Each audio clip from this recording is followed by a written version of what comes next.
بسم اللہ الرحمن الرحیم۔ آج کے اس انٹرویو کوچنگ کلاس میں اپنے ریپیٹڈ کوشچنز کو آگے بڑھاتے ہیں۔ آج ہمارا موضوع دو حصوں پر مشتمل ہے۔ ایک قرآن عظیم الشان کے حوالے سے جتنے بھی سوالات ہوئے ہیں انٹرویوز میں، ان میں سے کچھ کو یہاں پر ڈسکس کرتے ہیں اور کچھ کرنٹ افیئرس اور جنرل نالج کے حوالے سے جو سوالات ہیں ان کو یہاں پر ڈسکس کرتے ہیں۔ تو سب سے پہلے قرآن عظیم الشان کی وحی کے حوالے سے، وحی کو انگریزی میں کیا کہا جاتا ہے؟ ریویلیشن کہا جاتا ہے۔ ریویلیشن وحی کو کہتے ہیں، اور نزول کو جو ہے وہ ریویل کہتے ہیں۔ ریویلیشن وحی کو کہتے ہیں اور ریویل جو ہے وہ نزول کو کہتے ہیں۔ وحی کی اقسام کے حوالے سے پوچھا گیا تھا کتنی اقسام ہے وحی کی؟ ریویلیشن کی دو اقسام ہے، جس کو ایک مطلوع کہتے ہیں جس کی تلاوت کی جاتی ہے، اور دوسرے کو غیر مطلوع کہا جاتا ہے جس کی تلاوت نہیں کی جاتی۔ آسان الفاظ میں بتاتا چلوں، قرآن عظیم الشان کی 6666 جو آیات ہیں ان کو وحی مطلوع کہا جاتا ہے، اور رسول اللہ صلی اللہ علیہ وسلم کی جو جتنی بھی احادیث ہیں، لاکھوں احادیث ہیں، 6 اس کی مستند کتابیں ہیں، ان کو غیر مطلوع کہا جاتا ہے، کیونکہ یہ بھی رسول اللہ صلی اللہ علیہ وسلم کی زبان سے نکلی ہوئی کلمات ہیں، اور یہ بھی رسول اللہ صلی اللہ علیہ وسلم کی زبان سے نکلے ہوئے کلمات ہیں، اس لیے وہی مطلوع اور وہی غیر مطلوع کہا جاتا ہے۔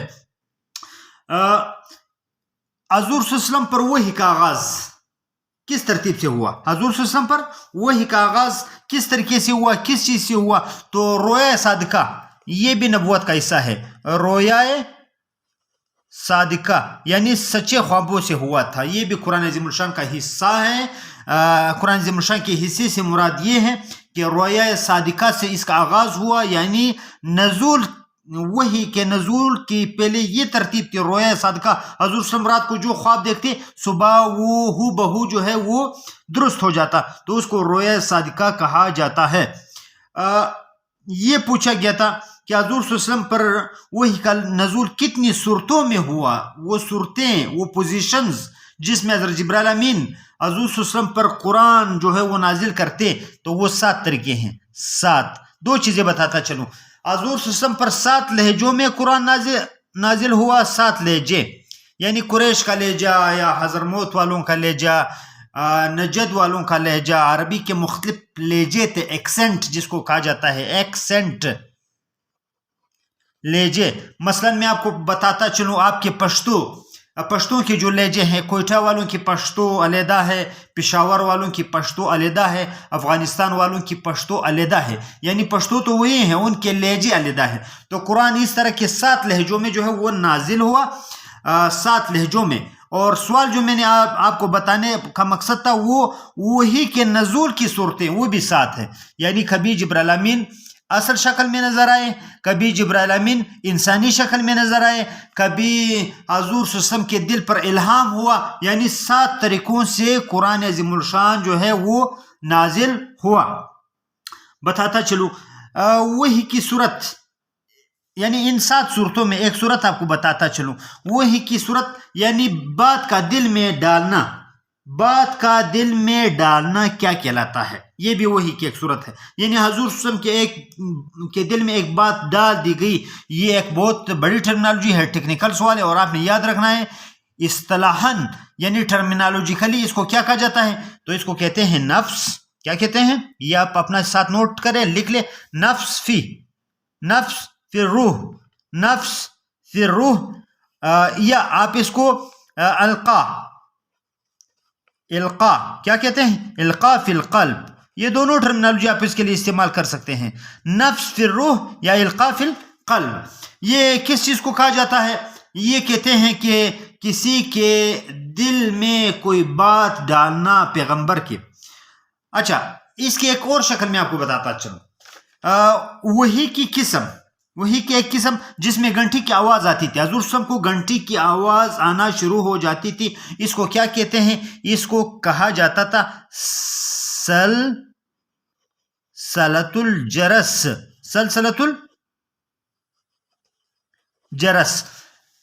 یعنی حضور صلی اللہ علیہ وسلم کو کبھی کبھار گھنٹی کی آواز آنا شروع ہو جاتی تھی اور اس گھنٹی کی آواز کو سلسلۃ الجرس کہا جاتا تھا. یعنی اس ترتیب سے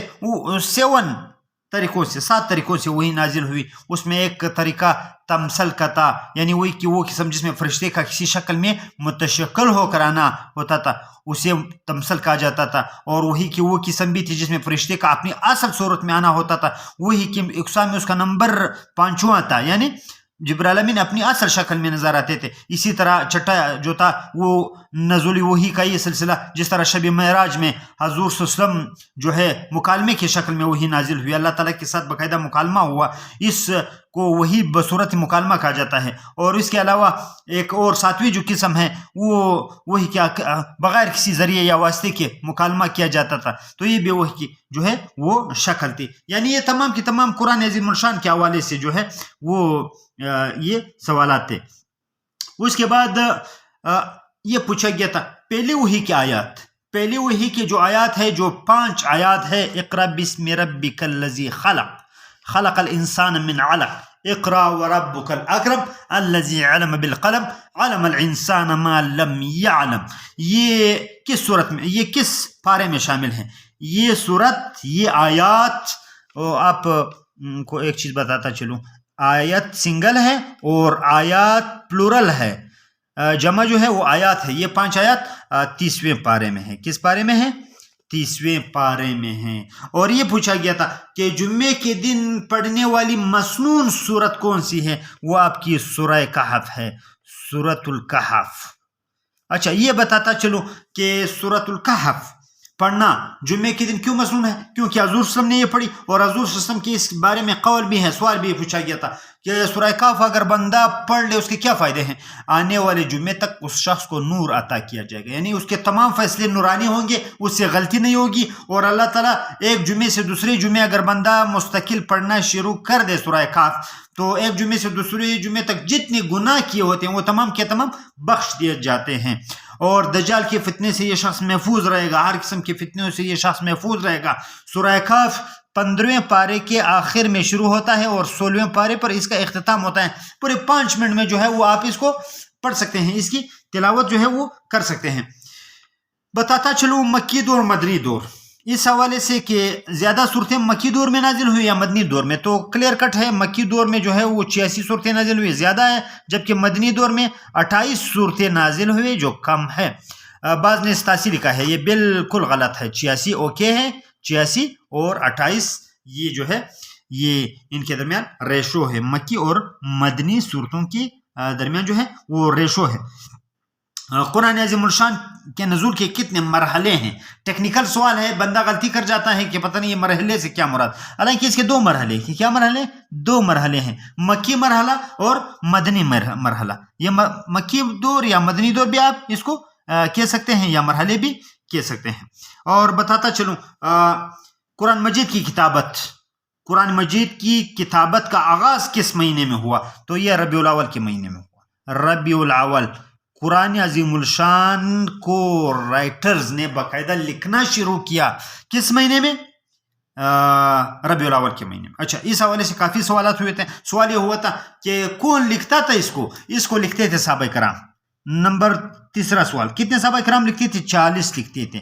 یعنی صحابہ کرام کی تاریخ میں، صحابہ کرام کی تاریخ 1,20,000 سے 1.5 لاکھ کے درمیان صحابہ کرام ہے.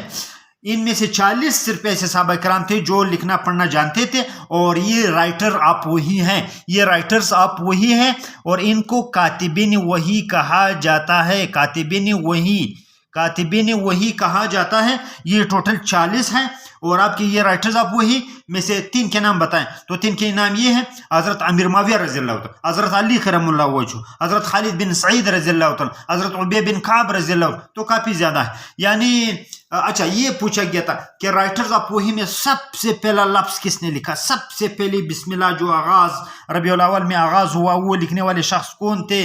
حضور صلی اللہ علیہ وسلم کی عمر 40 سال تھی، نبوت کی ابتدا تھی، اقرا بسم ربک الذی 5 آیاتیں تھی. اس کو لکھنے والے کون سے صحابی تھے؟ تو بتاتا چلو یہ خالد بن سعید تھے. خالد بن سعید وہ سعید اور نیکبخت شخص ہے جنہوں نے قرآن العظیم الشان دنیا میں سب سے پہلے اس کی بسم اللہ لکھی. اور آخری جو ہے آخری رائٹر ابھی جس نے الیوم اکملت لکم دینکم واتممت علیکم نعمتی ورضیت لکم الاسلام دینا، یعنی یہ آخری آیات ہے جو سورہ مائدہ میں ہے. اس کے لکھنے والے ابی بن کعب رضی اللہ تعالیٰ عنہ ہیں. ابی بن کعب تو جو ہے اس کو قرآن عظیم الشان کو پھر ہمارا لیکچر زیادہ طویل ہو جائے گا. قرآن عظیم الشان کے حوالے سے اور بھی سوالات ہیں، اس کو اگلے لیکچر میں دیکھیں گے. آتے ہیں آپ کے کرنٹ افیئرس کے حوالے سے سوال ہوا تھا کہ OIC organization of Islamic conference, یہ آپ کا OIC ہے، organization of Islamic conference OIC، اس کا سب سے پہلا اجلاس کہاں پر ہوا؟ یہ آپ کا رباط میں ہوا. کہاں پر ہوا؟ یہ سب سے پہلا اجلاس ستمبر 1969 کو رباط میں ہوا. OIC کیوں قائم کی گئی؟ کیونکہ یہودیوں نے مسجد الاقصی کو آگ لگا دی تھی اور اس مسلمان نہایت مشتعل ہوئے، جس کی وجہ سے عالمی سطح پر ایک آرگنائزیشن جو مسلم آرگنائزیشن ہو اس کے قیام کی ضرورت محسوس کی گئی اور OIC کو قائم کیا گیا. OIC کا دوسرا اجلاس کہاں پر ہوا؟ نہایت تاریخی اجلاس میں OIC کی تاریخ میں یہ لاہور میں ہوا اور فروری 1974 میں پاکستان نے اس کی میزبانی کی. ذوالفقار علی بھٹو اس وقت پاکستان کے وزیر اعظم تھے. اور آپ کو یہ بتاتا چلوں کہ OIC کے پلیٹ فارم سے جو ہے وہ سیکرٹری جنرل کا عہدہ بھی اسی اجلاس میں پاکستان کو ملا اور عبدالحفیظ پیرزادہ جو ممتاز قانوندان تھے وہ OIC کے سیکرٹری جنرل بنے. FFC سے کیا مراد ہے؟ Fact finding committee. FFC جب کوئی جرم کیا جاتا ہے تو اس کی فائنڈنگ کے لیے اس میں ملوث افراد کو جاننے کے لیے فیکٹ فائنڈنگ کمیٹی بنائی جاتی ہے تو وہ FFC کہلاتی ہے. JIT یہ بھی جرائم کے حوالے سے جوائنٹ انویسٹیگیشن ٹیم ہوتی ہے جس میں supreme court, high court, FBI، ISI، FIA وغیرہ کے افراد جو ہے وہ ہوتے ہیں. اس ٹیم کو JIT جوائنٹ انویسٹیگیشن ٹیم کہا جاتا ہے. IB سے کیا مراد ہے؟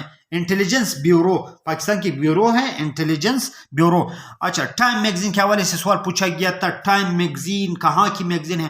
ٹائم میگزین دنیا کی سب سے معروف ترین میگزین ہے اور یہ ایک امریکی میگزین ہے.